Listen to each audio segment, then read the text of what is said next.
Bah quoi? Là de la neige. Alors t'étais où gros? Bah j'étais malade. J'avais dit que j'avais la tronche rouge, c'était bizarre. Bon bah c'est peut-être pas étranger aux mots que j'ai eu. Hein.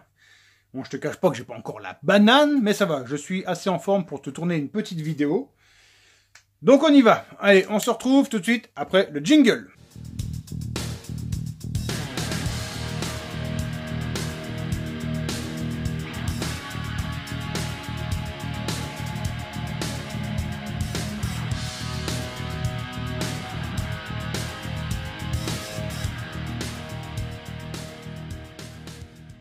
Et donc on s'était laissé l'autre fois, hein, on était en train d'imprimer un pouce joint spi, donc le voilà il est fini, bon j'ai été obligé de modifier le fichier, hein.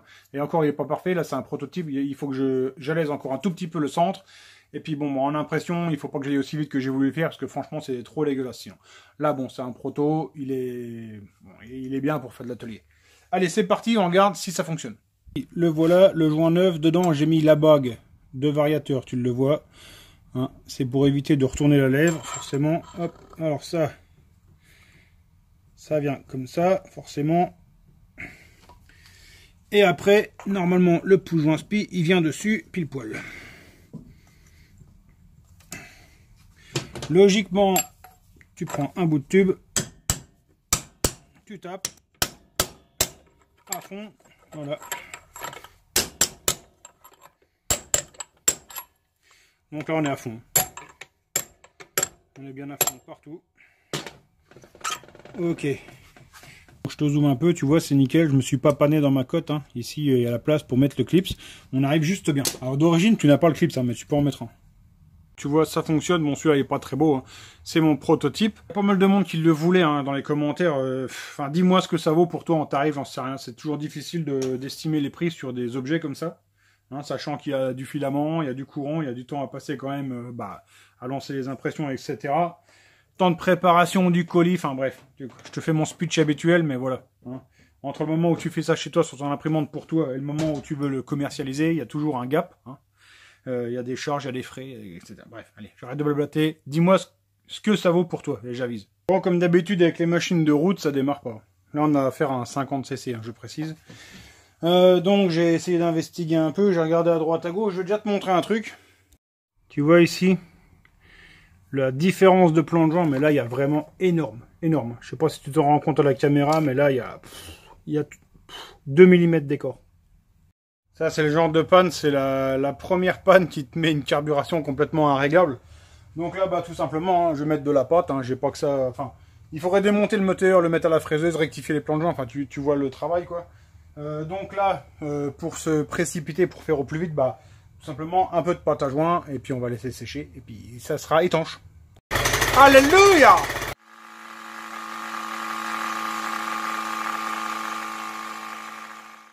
Alors si tu veux, on n'est pas là pour le tuto sur le carbu, mais là c'est trop riche. Hein? Quand ça fait brrr, c'est trop riche.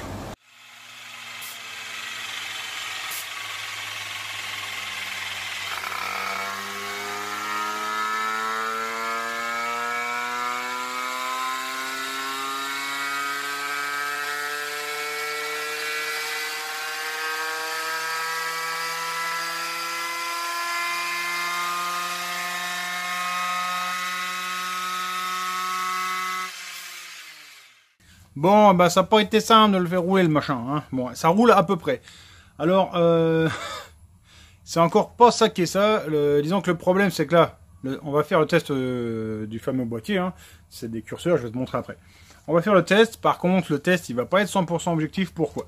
Parce que normalement, pour faire des tests vraiment objectifs et pertinents, il faut que le moteur déjà soit capable de tirer des courbes tout le temps répétitives, tu vois. Là, franchement, le moteur il marche mal, tu vois, les pièces elles sont pas bien accordées entre le cylindre, le pot, la carburation.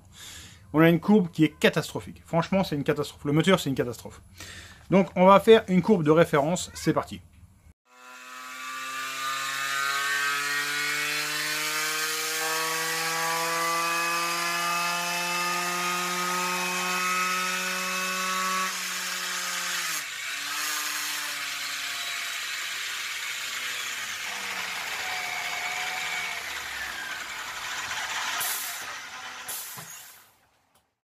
Voilà, Dino Fail. Alors, T'as vu, je tire, et là la petite durite elle explose, mais je le vois pas. Pourquoi? Parce que je suis devant la durite. Et moi ça me crache dans le dos. Je dis c'est marrant, ça me chauffe le dos. Mais avant de percuter qu'il y a peut-être un souci, j'attends, tu vois. J'ai peut-être attendu un peu trop longtemps. Alors je vais te montrer pourquoi ça a fait ça. Si tu veux, là t'as des petits machins, tu vois. Le problème c'est que la durite elle est tellement grosse, tu vois, elle tient pas dessus.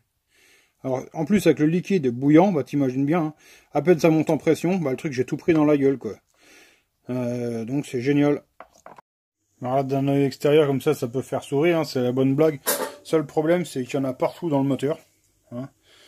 Le banc d'essai, bah, il est rempli aussi. Comme ça paraît pas énorme, hein, mais il y en a toute la rampe, elle est remplie. On voit pas sur la caméra. La rampe, il y en a partout, sur les outils, dans le banc, dans le moteur, hein, partout sur les chromes et tout là.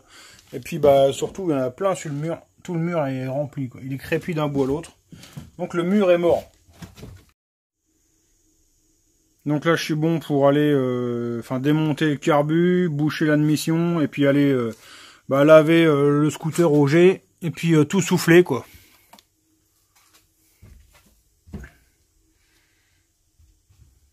Enfin là je suis blasé quoi. Il y en a dans la caméra, il y en a partout. Alors la chose aussi sur laquelle je voulais revenir, c'est tout ce qui est machine holdée, rasso, tout ça. Tout ça, c'est des machines, c'est terminé. Celle-là, elle était là, donc j'étais bien obligé de la faire. Hein. Je l'avais prise, donc je la fais. Hein. Je me suis engagé à la faire, donc je la fais. Mais par contre, c'était après le booster, là, après le coup du booster, c'était déjà dans ma tête, c'était terminé. C'était la dernière fois que je touchais les machines de route. Tout simplement parce que tu ne montes pas les pièces et c'est pas toi qui les choisis. Entre guillemets, tu choisis, bon. Quand on te donne un moteur à faire, généralement tu choisis pas les pièces, mais au moins tu les montes. Et d'ores et déjà, si tu vois un truc cagneux, tu le signales au départ. Alors que là, le machin, il arrive, une fois qu'il est là, il est venu de loin, t'as pas le choix que de le faire. Là, vraisemblablement, les pièces, elles sont pas super bien coordonnées, du coup les performances sont très moyennes. Hein. Du coup, là, il va falloir arriver à faire marcher un variateur overrange mal aussi avec des galettes 19 avec 3 chevaux. Donc déjà, ça va être très compliqué. C'est des machins qui sont faits pour tourner avec des moteurs de 20 chevaux. Donc les cohérences dans les pièces ne sont pas bonnes. Et en plus de ça, tu ne peux pas gérer tout le montage, du coup, tu passes à côté d'éléments, comme là, une durite hein, qui est un peu trop lâche, et du coup, elle te saute à la gueule, et elle te ruine, le plus emmerdant pour moi, c'est le mur, qu'il va falloir que je m'emmerde à repeindre encore un week-end. Bref, c'est pourquoi les mènes de route, de rasso, tout ça, c'est terminé, je n'en ferai plus jamais. C'est pas la peine de me demander. Certains pourront se sentir frustrés, mais c'est comme ça. Trop de soucis avec ça. Donc j'en suis désolé, mais je n'en prendrai plus jamais. By the river, there's a willow tree where we used to meet up, my baby and me. It's such a long time ago that I kissed you on that swing. Now I don't know about you, but I remember everything. Oh, I'm walking on air whenever you are here with me. Oh, I'm walking on air. Voilà les amis, ça c'est la vie de mécano de garage, hein. C'est celle qui t'arrive tout le temps en garage. Ça c'est un truc de fou. Et c'est d'ailleurs pour ça que dans les concessions, etc., bah les mecs tout simplement, généralement ils prennent plus tout ce qui est 50. Bah parce qu'ils savent que c'est souvent comme ça, que t'es trop de soucis. Et du coup les mecs ils se refusent même à mettre les pattes dedans. Non seulement parce qu'en général il y a des pièces non homologuées, donc s'ils se font attraper et embricoler là-dessus, ils sont mal. Si jamais il arrive un pépin aux jeunes ou aux moins jeunes avec un truc non homologué, bon bah tout le monde est mal. Et que forcément, quand tu veux réparer une machine où ça a été bidouillé par 20 000 personnes, bah, tout tombe en carafe de tous les côtés. Donc tu passes déjà tout le temps que tu passerais normalement à faire le boulot pour lequel il est venu, tu le passes déjà à réparer la machine pour essayer de la faire tourner déjà correctement. Voilà, donc là, pour aujourd'hui c'est bon. Là il est 19h57, en haut ils ont déjà bouffé et tout, donc encore me faire appeler Arthur. Allez, c'est tout, moi je remballe pour aujourd'hui, j'avais d'autres trucs à te montrer, mais je t'avoue que là, je suis blasé. Donc je remonte, on se retrouve bientôt pour une prochaine vidéo, ciao, bye.